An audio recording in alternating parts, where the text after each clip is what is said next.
que se hicieron determinaron cuáles eran las mejores muestras para hacer el diagnóstico de la enfermedad del COVID-19, y eso es algo que todavía se mantiene, de hecho. Las muestras del tracto respiratorio alto, tanto el hisopado nasofaringio como orofaringio, y las muestras del tracto respiratorio bajo, lavado bronquialveolar y aspirado traqueal principalmente. Sin embargo, estas muestras normalmente se utilizan cuando estamos en pacientes hospitalizados, y estas son las muestras que realmente se hacen un poco más en pacientes ambulatorios. Se ha determinado y se intentó determinar la presencia del virus en suero y en orina, sin embargo, nunca se detectó, así es que no son muestras que se utilicen realmente para el diagnóstico. Y hace poco, de hecho, empezó a sonar mucho el hisopado anal como una muestra para la detección. Y realmente eso está basado en que en el comienzo se encontró que en las heces fecales, en las heces era posible detectar rastros de RNA viral. Sin embargo, a partir de heces nunca fue posible hallar el virus. Y tenemos un efecto, y es que el RNA puede de hecho salir y encontrarse en heces durante un periodo de tiempo muy prolongado, aún en pacientes que ya no están enfermos y que ya no son infecciosos. Y esto, por supuesto, podría llegar a generar algún tipo de confusión. No es en este momento una muestra que nosotros estemos recomendando. Seguimos recomendando el esputo, si es posible, y el hisopado, principalmente nasofaringio. Aquí simplemente algunas de las gráficas que precisamente respaldan el porqué. Como les decía, el esputo, acá un poco en naranja, y el hisopado en amarillo, son las muestras que hasta por 12 días son las más útiles, y otras que pueden dar alguna mayor utilidad, el esputo en pacientes severos, pero realmente, y aquí en gris ustedes lo ven, las S realmente no es una muestra muy útil porque lo que detecta es RNA viral por periodo de tiempo en pacientes que ya no están infecciosos. Los ensayos disponibles, tenemos tanto ensayos, en este caso, los que detectan material genético, lo sabemos bien, son aquellas plataformas de PCR que pueden ser tanto manuales como automatizadas, o incluso en otro tipo de metodologías como LAMP, que funcionan, digamos, con una sola temperatura, pero que todas obedecen al mismo principio. Y hace relativamente poco empezamos a hablar y a introducir otras pruebas de detección de proteínas, esas proteínas antigénicas que pueden ser detectadas también por diferentes tipos de ensayos. En este sentido, por supuesto, hablando de las pruebas de PCR, la dinámica de la infección, y esto es lo que hemos aprendido un poco, y es que si sabemos que la incubación va entre hasta 14 días, con un promedio de 5 o 6 días, que más o menos 2 días antes del inicio de síntomas ya el virus puede detectarse, de hecho, y sin embargo, claro, los pacientes normalmente llegan cuando ya tienen síntomas, y es desde el que consideramos el día cero. El día cero en adelante se ha podido encontrar que la detección por PCR en hisopado nasofaringio puede ocurrir hasta el día 12. Sin embargo, como ustedes ven, la sensibilidad por supuesto va bajando, y definitivamente los días mejores para hacer el diagnóstico van a ser más o menos alrededor de los días 4 a 7. La PCR, por supuesto, lo sabemos, tiene una alta sensibilidad y una alta especificidad, por eso sigue siendo el método de referencia. Desde el comienzo, el primer protocolo que fue puesto a disposición, es muy poco probable que puedan ser infecciosos, ya que no se ha podido aislar el virus después de 10 días en pacientes con enfermedad no tan grave, enfermedad no severa, em, lo cual quiere decir que son pacientes que ya no son infecciosos, lo cual indica también que son personas que, aunque sean positivas, pueden darse de alta si ya no tienen síntomas. El problema que esto generó es precisamente porque muchas personas, aun cuando ya no tenían ningún síntoma y seguían dando positivas, entonces se alargaban los tiempos de cuarentena o de aislamiento, lo cual por supuesto no era una buena medida. Es precisamente por eso que se decidió dentro de los criterios para terminar el aislamiento que no se necesita hacer una prueba para salir de un aislamiento o de una cuarentena. Simplemente un paciente que es sintomático, 10 días después del inicio de los síntomas, más al menos 3 días adicionales sin ningún tipo de síntoma, ya es una persona que puede salir sin necesidad de hacer una prueba adicional. para casos asintomáticos, si por alguna razón se le hizo una prueba a un contacto y resultó positivo, después de 10 días de esa prueba positiva, si el paciente no generó síntomas, ese paciente puede salir de la cuarentena sin necesidad, una vez más, de hacer, de hacer un ensayo, ningún tipo de ensayo. Como ya lo hemos mencionado, y no hablo mucho más de PCR porque es una de las metodologías que ya está muy sólida en la región, que ya conocemos. Sin embargo, uno de los problemas con la PCR se ha encontrado muy centralizada, principalmente en los laboratorios de salud pública, ya que solamente se puede hacer en lugares en donde se tiene una infraestructura que normalmente no es tan fácil de obtener. Esto resulta costoso y a veces los tiempos de entrega de resultados no es la mejor. Por eso era absolutamente necesario implementar nuevas metodologías de este tipo de ensayos que son los que detectan precisamente otro componente del virus, que son las proteínas.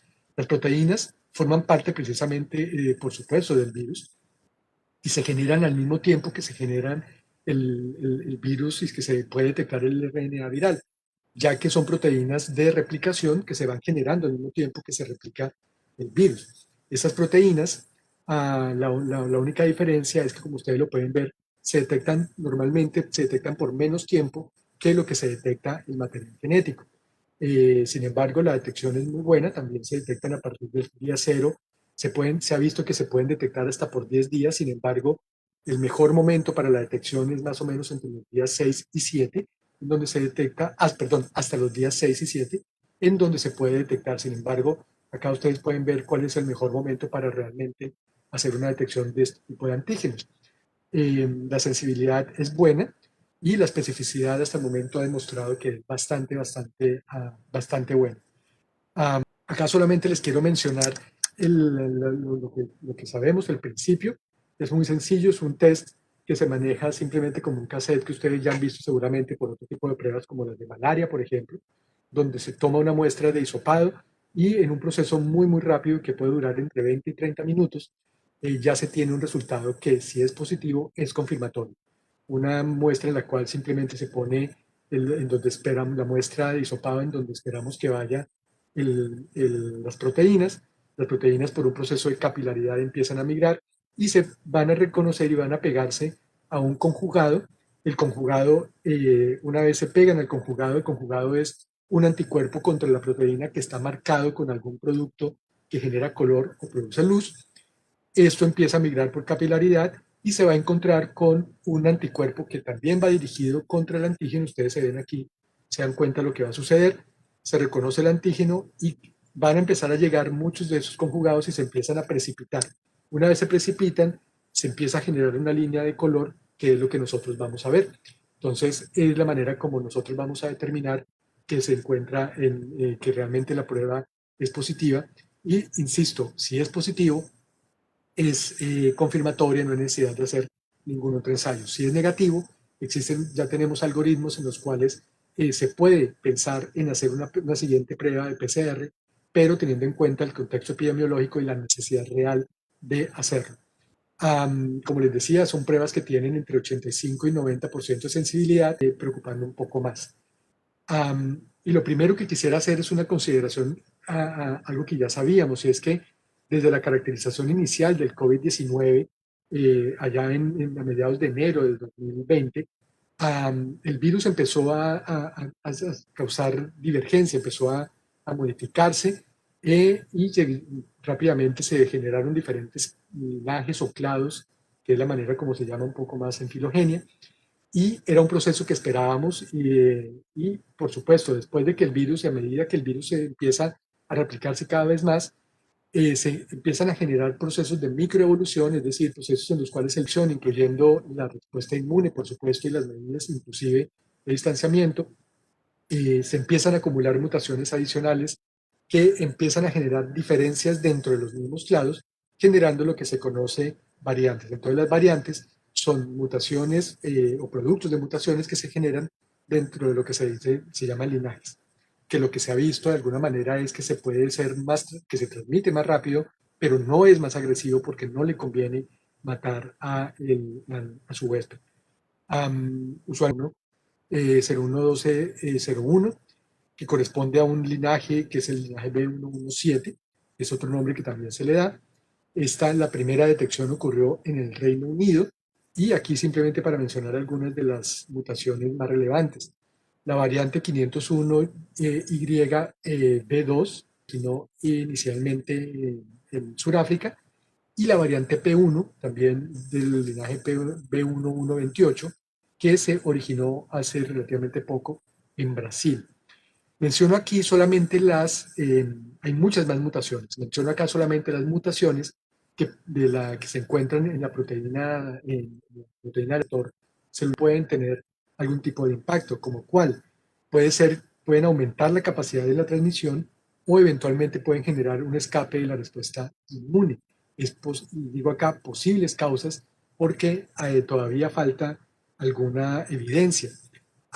En cualquier caso, ya sea porque se aumenta la transmisión o porque se escapa de la respuesta inmune, muy probablemente lo que vamos a ver es un incremento en incidencia, no en letalidad, no en severidad, pero sí probablemente en incidencia.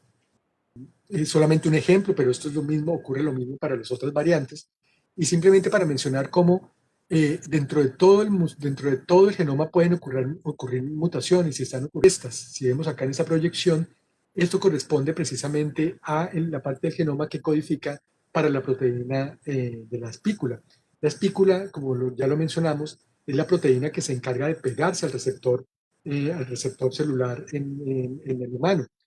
Por lo tanto, cualquier cambio que haya en esta proteína puede alterar, ya sea para evitar que el virus se una o para facilitar y mejorar la entrada del virus a la célula. Entonces, en este caso, los productores de vacunas que están en este momento, algunas de estas ya están de hecho licenciadas, ya están disponibles, como la de Pfizer, BioNTech y la de Moderna. También tenemos, por supuesto, otras como AstraZeneca, Johnson Johnson, en fin, muchas que ya también vienen en camino, algunas ya licenciadas, otras ya de hecho se están aplicando, pero digamos en este momento las que más se han utilizado para hacer los estudios son precisamente las de Pfizer y las de Moderna.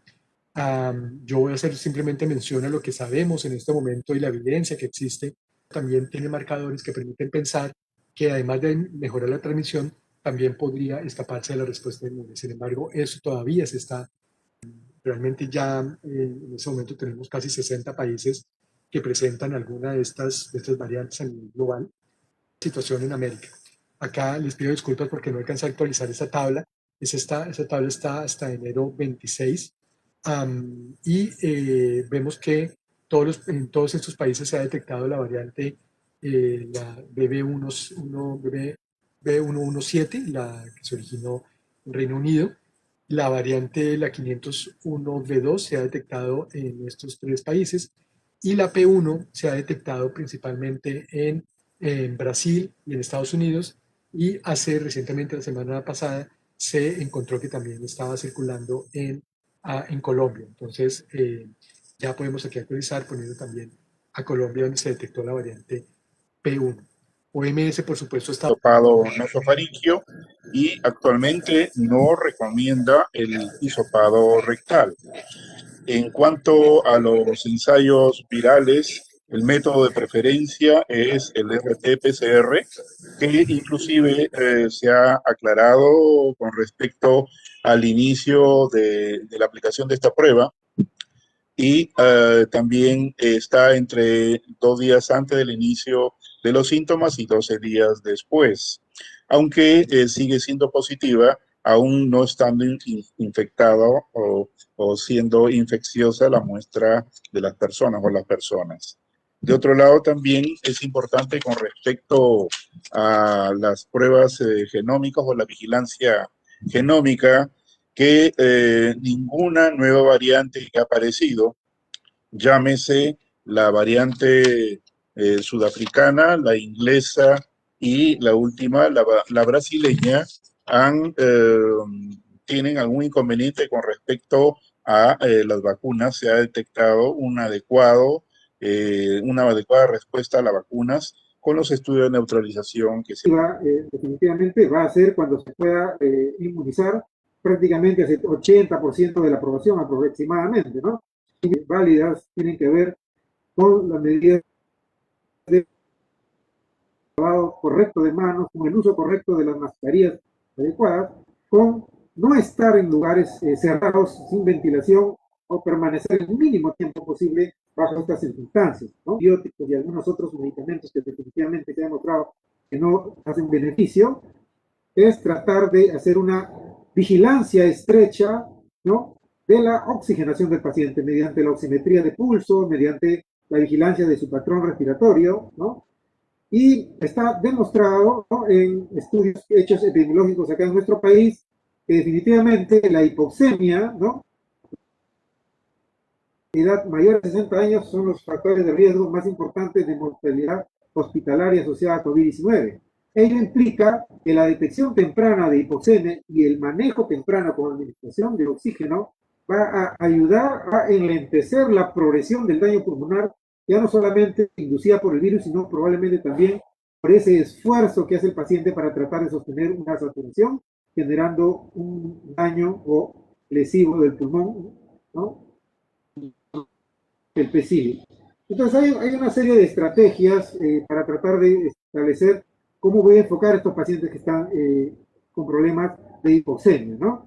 Entonces, cuando hay problemas de hipoxemia, un aspecto importante a averiguar es si mi paciente, además de la hipoxemia, también tiene la presencia de una insuficiencia respiratoria hipercámica, es decir, también está en un proceso de retención de CO2.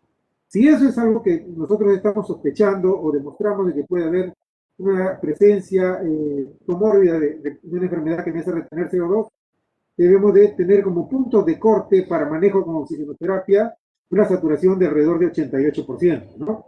Si la saturación está por debajo de 88%, debemos establecer algunas de las terapias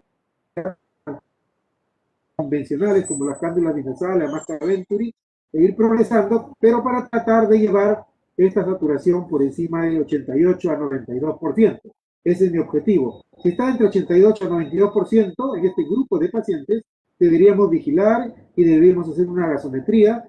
Y si en la gasometría demostramos una acidemia por retención de CO2, entonces este es un paciente que sí probablemente requiera ventilación no invasiva, y si con ventilación invasiva no es suficiente, ir a ventilación mecánica invasiva. En cambio, si nosotros no tenemos el problema de una insuficiencia respiratoria hipercámnica, sino el problema que tenemos esencialmente es un problema puramente hipoxémico, probablemente mi rango de manejo allí esté alrededor de 85 a 92%, ¿no? Si estamos por debajo de 85%, yo debería también utilizar estrategias de oxigenoterapia convencional, pasar también a la posibilidad de cándula nasal de alto flujo, ¿no?, para tratar de llevar esa oxigenación idealmente entre 92 a 92% objetivo, ¿no? Si estamos entre 85 y 91%, probablemente requiramos un abordaje mucho más tolerable de cantidad de oxígeno a administrar, ¿no?, con menos flujo, para tratar de llevar ese objetivo por encima del 92%. Esto era lo que nosotros manejábamos esencialmente antes de la pandemia como manejo objetivo de oxigenoterapia en los pacientes, pero esta situación como que se ha ajustado un poco y se ponen puntos de corte no de 92%, sino de 90%, para decidir el inicio o no de la oxigenoterapia en este grupo de pacientes. Acá también es muy importante la gasometría, porque si también detectamos ya una acidemia por acidosis respiratoria o no logramos alcanzar el objetivo de saturación en este grupo de pacientes, irnos ya a estrategias como ventilación no invasiva o probablemente la ventilación mecánica invasiva. La idea es que utilicemos de oxigenoterapia convencional, alto flujo, ventilación no invasiva o invasiva, ¿no? Limitemos este problema de un patrón respiratorio inadecuado con genera un daño pulmonar inducido por el mismo paciente y que termina agravando la evolución de la salud. En esta publicación del grado clínico de infección respiratoria aguda severa, que ha sido actualizado y modificado también puntos de corte, 90% para ir progresando con la oxigenoterapia de cándula binasal, la máscara Venturi, la máscara con reservorio, tratando de llevar al paciente a un valor por encima del 90%. Pero si el paciente tiene alguna característica clínica de una descompensación crítica, como un patrón respiratorio completamente alterado, ausencia de respiración o respiración muy superficial, un distrés respiratorio severo, cianosis, alteración del estado hemodinámico, alteración del estado de conciencia, etcétera, el objetivo ya no sería llevarlo por encima del 90%, sino por encima del 94%. Y si no alcanzamos con ninguna de estas estrategias escalonadas llegar a más de 90%, ¿no? Entonces tenemos que ir probablemente ya hacia ventilación mecánica. Y si logramos que se revierta ese patrón respiratorio ineficaz que comienza a generar daño pulmonar. Sinoni y su grupo describieron tipo de patrones imagenológicos y de mecánica respiratoria evolutivos, ¿no? Acá tenemos un paciente que es muy importante detener este proceso de patrón respiratorio con uso de musculatura accesoria ineficaz para evitar pasar de un pulmón que, aún teniendo una hipoxemia importante, es un pulmón todavía complaciente, hacia un pulmón con un gran compromiso, ya no solamente probablemente por la respuesta inflamatoria del organismo al virus, sino también por el daño pulmonar inducido por el mismo paciente, por ese patrón respiratorio ineficaz que hace que el pulmón viable se vaya reduciendo progresivamente. Entonces, para evitar eso, cuando ya las medidas convencionales o el cánula de alto flujo, la ventilación no invasiva, no logran compensar al paciente, nosotros tenemos que pasar a la mecánica invasiva. Pero también no olvidar que no solamente el compromiso de mi paciente crítico es respiratorio, sino también tiene compromiso de los otros órganos y sistemas, por lo cual el médico de área crítica debe estar atento para tratar de compensar el manejo de este paciente. Algo muy nosotros y que lo hemos visto en la práctica y con lo cual no estamos muy de acuerdo con algunas posiciones, es el hecho de que plantear que con una tomografía o con una ecografía podemos definir el pronóstico o definir la estrategia de ventilación mecánica de un paciente. Nosotros hemos tenido una diversidad de compromisos tomográficos en los pacientes que hemos visto. Definitivamente, a veces nos damos la sorpresa porque tenemos un compromiso importante tomográfico. Sin embargo, cuando hacemos el paciente lo ponemos en ventilación mecánica, nos encontramos que el pulmón todavía, con un PIB adecuado, es un pulmón complaciente y que nos permite darle la oportunidad al paciente de poder evolucionar de manera favorable. En cambio, a veces tenemos pacientes con menos lesiones pulmonares y sin embargo, cuando ingresan a ventilación mecánica y hacemos la evaluación de la mecánica respiratoria, nos encontramos con lo contrario, que tienen ya una compliance sustancialmente reducida, entonces no siempre yendo de la mano con lo que vemos en las imágenes. Entonces, lo más importante para nosotros es la mecánica respiratoria evaluada a la cabecera del paciente con las estrategias que conocemos los médicos intensivistas. Algo muy importante que les había mencionado es entonces, si consideramos que el paciente va a requerir cuidados intensivos, es el hecho de poder tener toda esa oferta adecuada para que los pacientes que tengan indicación de UCI puedan acceder a una cama atendida por un médico especialista en cuidados intensivos. Una estrategia para desastres, ¿no? Pacientes recuperables con compromiso multiorgánico agudo, sino probablemente tendríamos también la posibilidad de poder ingresar a pacientes con prioridad 3, ¿no? Que tenían menos probabilidad de salir, pero teníamos la disponibilidad de cama para poder atenderlos. Actualmente, prácticamente los pacientes que admitimos a la unidad de cuidados intensivos son los pacientes con prioridad 1, ¿no? Y eventualmente pacientes con prioridad 2, es decir, se ha reducido el espectro de pacientes que van a poder ser manejados dentro de una cuidados intensivos. Pacientes recuperados de terapia y un menor porcentaje se van a recuperar en cuidados intensivos.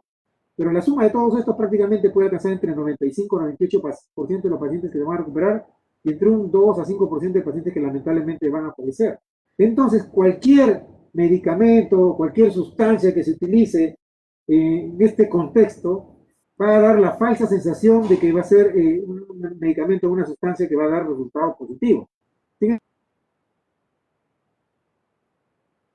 O las revisiones sistemáticas o metaanálisis de estos estudios randomizados controlados, podemos encontrar pues que la hidroxicloroquina, la citromicina, no tienen un respaldo científico para sostenerlo todavía en medio de esta pandemia. La ivermectina, en realidad cuando uno revisa ya los estudios publicados en revistas de impacto que han pasado por revisión de pares, tampoco todavía tenemos una publicación que me demuestre, ¿no?, de manera fehaciente que la ivermectina me ayuda en el tratamiento del COVID-19 crítico. Hay prepublicaciones, hay de algunos estudios observacionales, ¿no? Con muchos sesgos, o de algunos estudios también randomizados, pero inadecuadamente mal controlados o mal aleatorizados. Entonces, no está definido de manera fehaciente el rol de la ivermectina. Aquí sí hay una controversia. Tenemos el estudio Recovery, que nos habla de los 6 miligramos de dexametasona en los pacientes con leucemia o que requieren ventilación mecánica, que disminuiría la mortalidad. Es interesante, pero no nos logran identificar exactamente cuáles son las características de estos pacientes. Nosotros lo que hacemos en cuidados intensivos es, esencialmente por la experiencia que tenemos y por la mortalidad que les he presentado, es usar esencialmente corticoides en una fase posterior, por encima de los 14-21 días, cuando encontramos patrones que nos hacen sospechar que el paciente se está yendo a una neumonía organizada.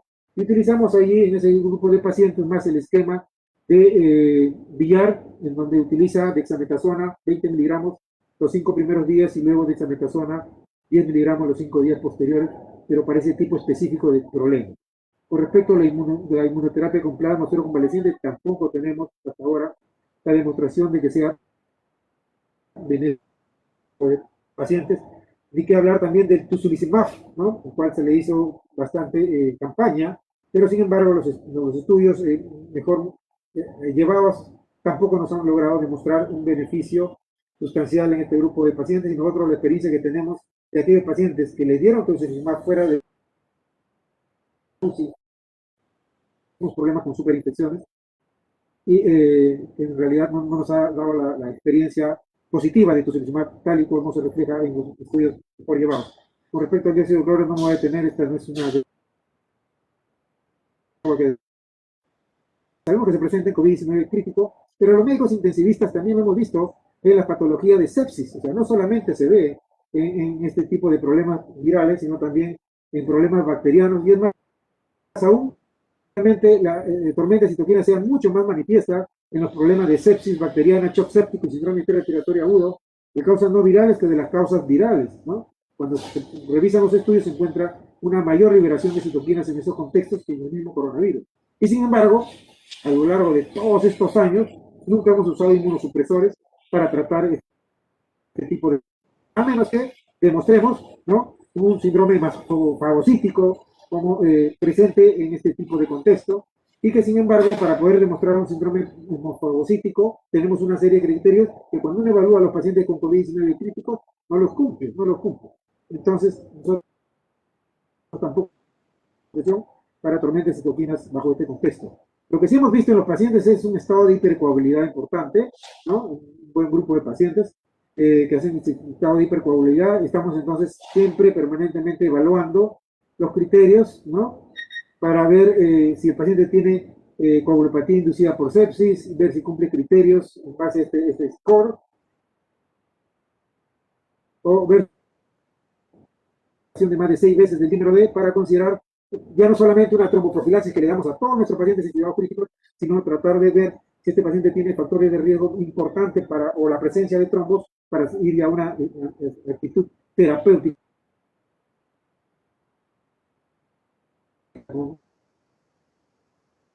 por el personal experimental, ¿no? No es un momento de aprendizaje, el personal con mayor experiencia es que tiene que intubar a estos pacientes COVID-19 críticos.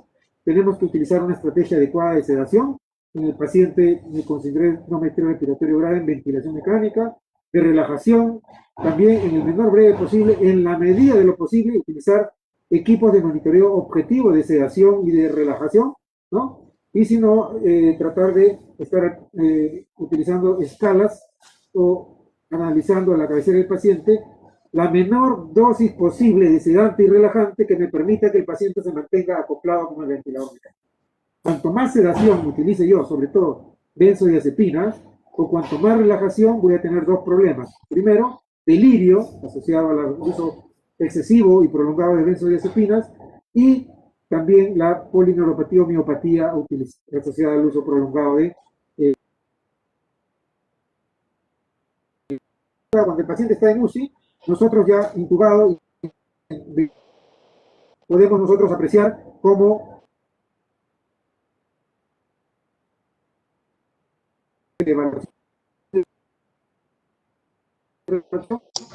Doctor Liz,